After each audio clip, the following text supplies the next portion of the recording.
Hello, this is Words. And pictures. We are here to introduce a friend, This is Jeremy Luke.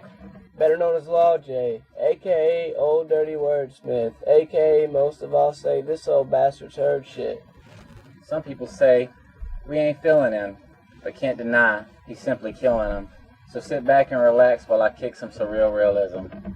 Do I but sleep? Are these visions of what have been merely phantasms of reality, lacking truth and substance? Perhaps even now I slumber, while on some other plane of existence I am lying silent and still in a field of grass. Perhaps this tumultuous world I inhabit is merely a stage for some greater purpose, a test of my existence, an examination of my worth. Perhaps I am but a caged animal, and every day I live my life, I do so simply for the amusement of my captors. Perhaps they laugh at me. In the back of my mind I can almost hear their voices, poking fun at my misfortunes, and in what I perceive as sleep, I watch their faces seize up in humor, at an underlying contempt for the inferior being they perceive. Or perhaps I am quite mad. Perhaps the years have grated so coarsely upon the thin strings of my sanity that they lay now severed and useless. Perhaps my mind is no longer able to cope with what is real, or perhaps simply cannot make the distinction, and has created a new world from what I knew of the old.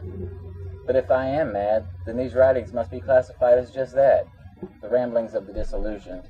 And yet so much logic and emotion is conveyed by these words that it seems strange to me that they are little more than empty rhetoric. I have endeavored in my life to provide meaning and understanding to those who seek it. And so it seems contradictory that in death I should directly dishonor an oath I have taken. Yes, death, that must be it. I am dead.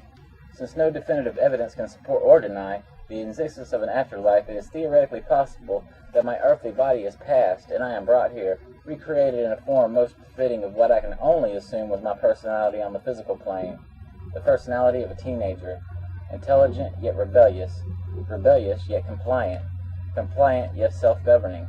The antithesis continues forever into the oblivion that has consumed the meaning of these words. Perhaps I am dead, I don't know. It's hard to tell the difference sometimes. Slowly, an alabaster moon begins its ascension to glory. It has found its domain, while I below falter and stumble in pursuit of mine. Oh, how I do envy the moon. So simple and yet so advantaged its existence, so wise and yet so reticent a teacher. The stars come out, like eyes, watching, critiquing. Oh, stars, please speak me some solace. Please offer me comfort. But the stars do not answer, and the world fades. As I open my worldly eyes and shake my body from repose, I wonder if perhaps I do now sleep, rather than awake from slumber. Words and pictures, this is Law J.